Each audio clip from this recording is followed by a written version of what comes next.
વલસાડમાં ભાજપ અને કોંગ્રેસના કાર્યકર્તાઓ વચ્ચે ઝપાઝપી થઈ। મનપા દ્વારા આયોજિત ખાતમુહૂર્તના કાર્યક્રમમાં બવાલ થઈ। મોગવાડી ખાતે રસ્તાના ખાતમુહૂર્ત દરમિયાન ઝપાઝપી થઈ। ખાતમુહૂર્ત દરમિયાન કોંગ્રેસે સવાલ પૂછતા વિવાદ વકર્યો।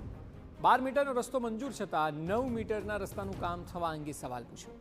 ઘણા સમયથી રસ્તો મંજૂર છતાં કેમ આજે ખાતમુહૂર્ત કરવા આવ્યા તેવું કોંગ્રેસનું કહેવું છે। કોંગ્રેસના સવાલો બાદ પ્રમુખે ચાલતી પકડતા વિવાદ વકર્યો હતો। તો કોંગ્રેસના કાર્યકર્તાઓએ ખાતમુહૂર્ત કરવા આવેલા લોકોને સવાલ કર્યો કે 12 મીટરનો રસ્તો મંજૂર થયો છે તો 9 મીટરના રસ્તાનું કામ કેમ થઈ રહ્યું છે? કે 12 મીટરનો રસ્તાનો વર્ક ઓર્ડર અપાયો છે, એટલા માટે મેં નગરપાલિકાના પ્રમુખને રજૂઆત કરવા ગયો અને શાંતિપૂર્વક પૂછ્યું કે મેડમ આપણે આ 12 મીટરનો રસ્તો પાસ થયો છે તો અમુક જગ્યાએ 8 મીટર અને 10 મીટર છે, તો એ માટે ડિમોલેશનની પ્રક્રિયા ક્યારે હાથ ધરશો? અને બીજું જે 1 કરોડ રૂપિયાની બાહેધરી મેં આમરણના તપાસ પર મારા યુથ કોંગ્રેસના મિત્રો સાથે બેઠો હતો ત્યારે મળી હતી, એનું કામગીરી હજુ કશે દેખાઈ નથી રહી એવું મને લાગી રહ્યું હતું। એટલા માટે મેં અમુક સવાલો કર્યા।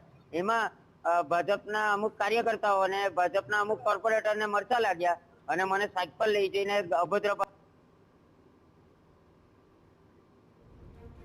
વધુ માહિતી આપી રહ્યા છે સંવાદદાતા નિલેશ ગામિત। નિલેશ, જે ઘટના છે તેમાં કોંગ્રેસનું સ્પષ્ટ કહેવું છે કે સ્વાભાવિક સવાલો પૂછાયા હતા, તો પછી મામલો ક્યાં બીચક્યો? શું વિગતો મળી રહી છે?